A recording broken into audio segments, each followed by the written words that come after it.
کہ ہفتے کے دن حیدرآباد کے اندر دارالسلام میں ایک مرکزی جلسہ رحمت اللہ عالمین صلی اللہ علیہ وسلم منعقد ہوا، جس میں تمام معزز و معروف علماء اکرام اور مشائخین و عظام نے شرکت کی حیدرآباد میں دارالسلام کے اندر۔ اس دوران ہمارے قومی صدر آل انڈیا مجلس اتحاد المسلمین الحاج بیرسٹر اسد الدین اویسی صاحب، صدر کل ہند مجلس اتحاد المسلمین، ممبر آف پارلیمنٹ حیدرآباد نے ایک بات کہی کہ کرناٹکا اسٹیٹ کے اندر جو میلاد کا جلسہ ہوا بنگلور کے اندر، جو ضمیر احمد خان صاحب کرناٹکا اسٹیٹ کے وزیر، ان کی صدارت میں، اس دوران علماء کو چیف منسٹر جب جلسہ میں شرکت کرنے کے لیے آ رہے تھے، اس ٹائم یہ بولا گیا کہ علماء کو اٹھنے کے لیے بولا گیا۔ تو ہمارے قومی صدر نے بالکل صحیح واضح انداز میں کہا کہ علماء کی بے عزتی کی گئی ہے، لیکن ایک گلبرگہ کے موصوف ہیں، ان کا کہنا یہ ہے کہ بیرسٹر اسد الدین اویسی صاحب، صدر کل ہند مجلس اتحاد المسلمین، رکن پارلیمان حیدرآباد، انہوں نے علماء کی بے عزتی کی ہے۔ یہ بالکل سراسر غلط الزام ہے، ہم اس الزام کی مذمت کرتے ہیں۔ میں آپ کو اس کے متعلق چند مختصر انداز میں اس بات کی تشریح کرتا ہوں۔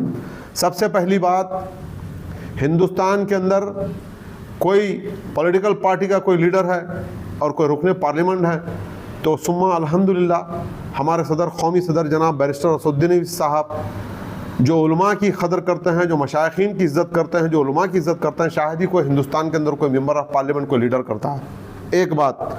دوسری بات، اس موصوف کا الزام ہے کہ اسد صاحب نے علماء کی بے عزتی کی، سراسر غلط۔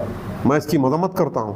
اور دوسری بات یہ کہا انہوں نے، اتنا بڑا الزام لگوایا ہے کہ بیرسٹر اسد الدین اویسی صاحب نے 15 بوتل خون دیے۔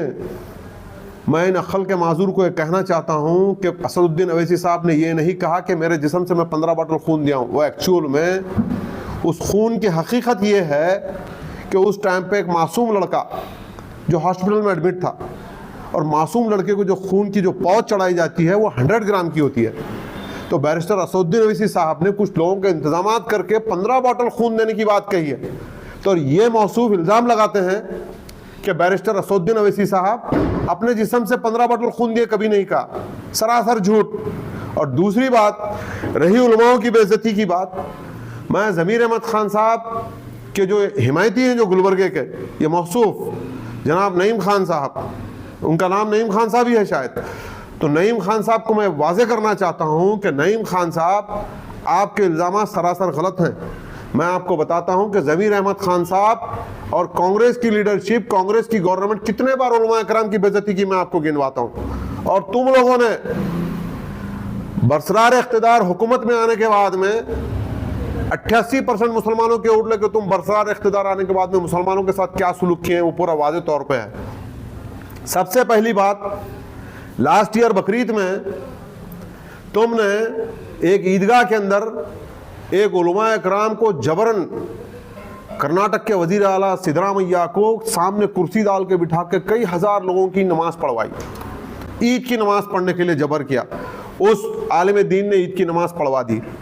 میں اس موصوف سے کہنا چاہتا ہوں کہ ضمیر احمد خان صاحب یہ بول رہے ہیں کہ ضمیر احمد خان صاحب نے بے عزتی نہیں کی۔ ضمیر احمد خان صاحب نے اتنی بڑی بے عزتی کی، جتنے لوگوں نے عید کی نماز پڑھی ان کی نماز قبول نہیں ہوئی۔